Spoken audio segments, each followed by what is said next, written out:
June 30th, 2008. A billionaire pedophile walks out of federal court smirking. Jeffrey Epstein just made 53 federal sex trafficking charges disappear. His victims, some just 14 years old, were never told about the deal. The prosecutor who signed it, Alexander Acosta, becomes Trump's labor secretary. The sentence is insane, 18 months jail, but he leaves 12 hours daily for work. Except during this work release, Epstein's still trafficking girls.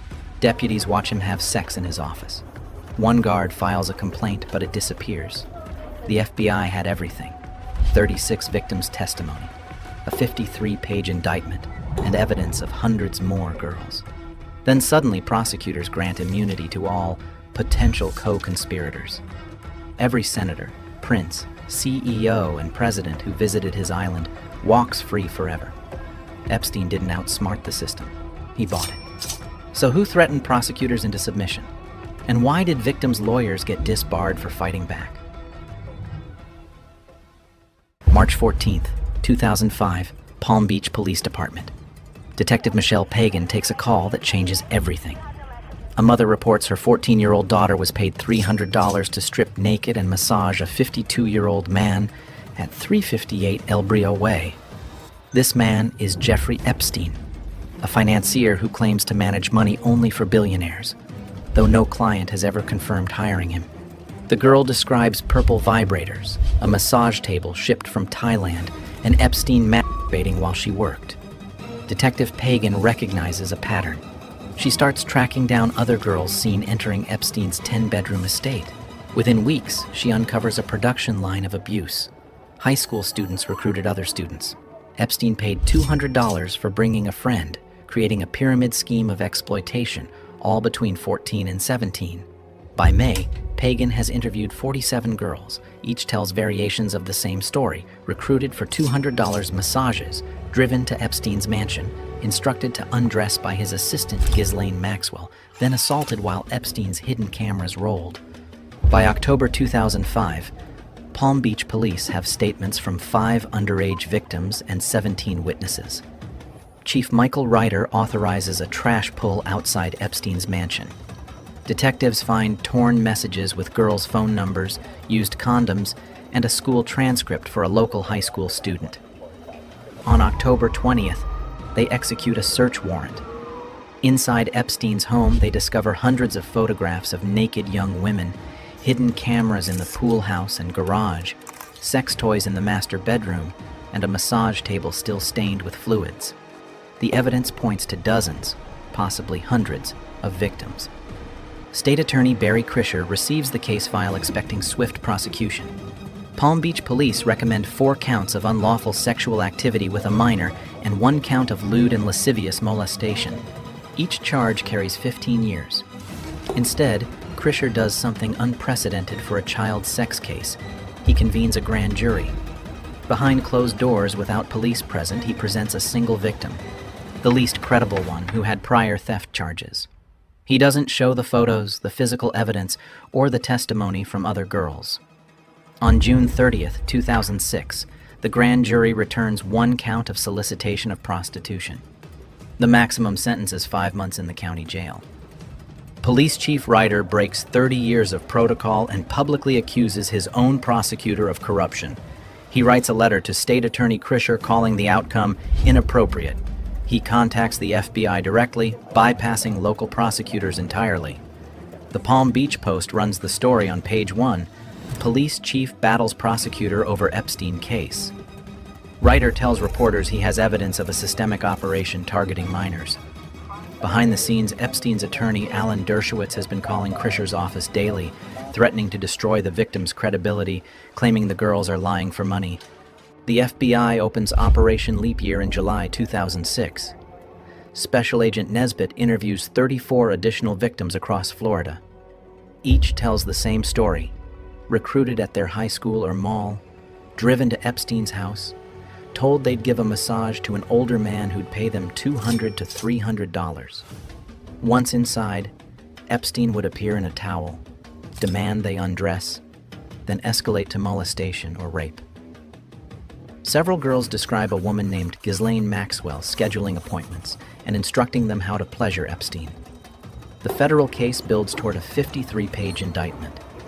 But Epstein has assembled a legal team that includes Kenneth Starr, who impeached President Clinton, Alan Dershowitz from Harvard Law, Roy Black, who defended William Kennedy Smith, and Jay Lefkowitz, who worked in both Bush administrations. They're about to orchestrate the most controversial plea deal in Department of Justice history. What leverage could make federal prosecutors abandon their strongest case? And why would the victims never know about the deal until it was too late to stop it? September 2007. U.S. Attorney Alexander Acosta sits across from Jay Lefkowitz at the Marriott in West Palm Beach. The meeting is off the books. No official record, no witnesses from the prosecution team. Lefkowitz slides a letter across the table. Epstein will register as a sex offender and plead guilty to 2 state prostitution charges if the federal government drops its investigation. Not just against Epstein, against everyone. All co-conspirators receive immunity. All victims lose their right to sue in federal court. Acosta should laugh him out of the room. Instead, he starts negotiating. The draft federal indictment details how Epstein used interstate commerce to traffic minors for sex across state lines. It names 4 co-conspirators, including Maxwell and Epstein's assistant Sarah Kellen, who scheduled the massages. The charges carry a minimum of 10 years federal prison, likely life for someone trafficking dozens of girls. But Epstein's team floods Acosta's office with letters from Nobel laureates, CEOs, and university presidents vouching for their friend's character and charitable contributions. They file motion after motion, each one requiring responses that drain prosecutor resources. Most crucially, they invoke a detail never confirmed but widely whispered. Epstein once worked as an intelligence asset. Acosta later tells Trump transition officials he was instructed to back off because Epstein belonged to intelligence. The deal takes shape through dozens of meetings between September 2007 and June 2008. Epstein's lawyers write the actual language of his non-prosecution agreement, the defendant drafting his own immunity. They insert a provision that the agreement must remain secret from victims, violating the Crime Victims' Rights Act that requires notification before any plea deal. On June 30th, 2008, Epstein pleads guilty in state court to procuring a person under 18 for prostitution and solicitation of prostitution. The judge sentences him to 18 months in the Palm Beach County Jail. But even this slap on the wrist comes with privileges. Epstein serves his time in a private wing of the Palm Beach County Stockade, separated from other inmates. After 3 months, he qualifies for work release 12 hours a day, 6 days a week. A deputy drives him to his downtown West Palm Beach office each morning at 8 a.m. The office, established solely for this purpose, sits in a Class A building where Epstein meets with lawyers, money managers, and female visitors whose identities are never verified. The deputies assigned to guard him are paid by Epstein, not the county. One deputy, after watching young women visit Epstein's office, files a complaint that he's been forced to watch sex acts. But the complaint magically disappears. Epstein is released on July 22, 2009, after serving 13 months. The federal case is officially closed. Meanwhile, victim's attorney Bradley Edwards discovers the secret deal only after it's signed. His clients never received the notification required by federal law. When he confronts prosecutors, they claim notifying victims would have complicated negotiations. Edwards files a lawsuit against the federal government for violating his client's rights. It will take 11 years for a federal judge to rule that prosecutors indeed broke the law, far too late to void Epstein's deal. During those 11 years, Epstein returns to his mansions in Manhattan, Palm Beach, Paris, and Little St. James Island. He continues flying powerful men on his Boeing 727, nicknamed the Lolita Express. Flight logs show President Clinton flew 26 times, though he denies witnessing any crimes. Prince Andrew visits Epstein's properties multiple times, later claiming he stayed friends with a convicted sex offender to learn about international trade. The pyramid scheme continues operating, just more carefully. Young women still arrive at Epstein's properties for massages, though now they're usually 18 or claim to be. The fixer who helped Epstein escape justice becomes a cabinet member. Acosta is confirmed as Trump's labor secretary in 2017, overseeing human trafficking enforcement nationwide. How many new victims did Epstein create during his decade of freedom? And how did journalists miss a story hiding in plain sight? November 28, 2018. Miami Herald reporter Julie Brown publishes Perversion of Justice, an investigation 2 years in the making. She tracked down 60 victims, convincing several to speak on camera for the first time. Her investigation reveals that Acosta's office didn't just make a bad deal, they worked as Epstein's defense team. Emails show prosecutors warning Epstein's lawyers about upcoming decisions, coordinating media statements, and hiding proceedings from victims. One email from prosecutor A. Marie Villafana to Lefkowitz reads, "I will mention to the victims that this is an ongoing investigation and they should not talk to the media." She was actively suppressing her own witnesses. The series detonates across newsrooms worldwide. Suddenly, everyone wants to know how Jeffrey Epstein got away with trafficking children. Reporters dig up his connections to Victoria's Secret CEO Les Wexner, who gave Epstein power of attorney over his entire fortune. They uncover Epstein's dinner parties with scientists like Stephen Hawking and Murray Gell-Mann at his Manhattan townhouse, where he positioned himself as a science philanthropist while surrounding himself with teenage girls he called his assistants. They trace millions flowing through his financial entities despite having no visible clients since Wexner. The story that emerges isn't just about sex crimes, it's about an entire ecosystem of enablement. Federal prosecutors in the Southern District of New York read Brown's reporting and see something their predecessors missed, a case that never should have been closed. Jeffrey Berman, U.S. Attorney for SDNY, opens a new investigation through the Public Corruption Unit, a detail that suggests they're looking beyond just Epstein. They issue subpoenas for his financial records, discovering suspicious wire transfers totaling millions to potential co-conspirators and witnesses. They execute search warrants on his properties simultaneously, preventing destruction of evidence. Unlike Acosta's team, they move fast and silent. March 2019. French police raid Epstein's Avenue Foch apartment in Paris, finding hundreds of photographs of young women and girls. New Mexico state authorities open an investigation into Epstein's Zorro Ranch, where victims describe being flown for modeling opportunities that turned into assault. The U.S. Virgin Islands Attorney General subpoenas 20 years of flight logs for Epstein's helicopters and planes traveling to Little St. James, his 70-acre private island locals call Petal Island. For the first time in 14 years, Epstein can't contain the investigation. There are too many jurisdictions, too many prosecutors, too many reporters. His usual tactics, intimidation, bribery, legal manipulation, can't work when the entire world is watching. July 6, 2019, 5 p.m. Epstein's Gulfstream G550 descends toward Teterboro Airport after a flight from Paris. He's been living abroad for weeks, perhaps sensing the walls closing in. FBI agents wait on the tarmac. As Epstein steps off his plane, Agent William Sweeney places him under arrest. The new indictment charges conspiracy to commit sex trafficking and sex trafficking of minors. There's no mention of prostitution. These are federal charges recognizing children as victims, not criminals. Inside Epstein's Manhattan mansion that night, agents crack his safe.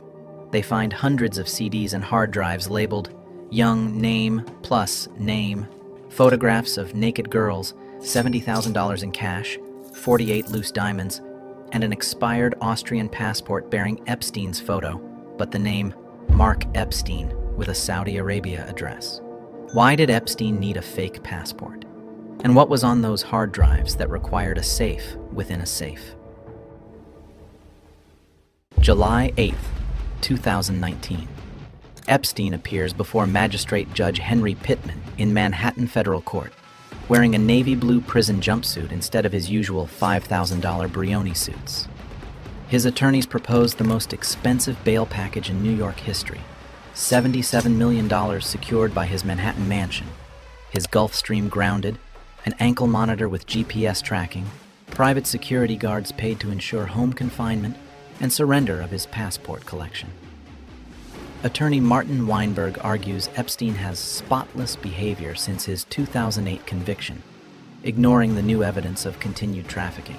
Assistant U.S. Attorney Alex Rossmiller counters with a single photograph, an explicit image of a young girl seized from Epstein's mansion 2 days earlier, dated 2019. The myth of rehabilitation crumbles. Judge Richard Berman denies bail on July 18th. Epstein poses an extraordinary risk of flight, given his wealth, private planes, and foreign properties. More importantly, he's a danger to the community. Even under house arrest, Epstein could intimidate witnesses or destroy evidence. He's remanded to Metropolitan Correctional Center, the federal jail in downtown Manhattan.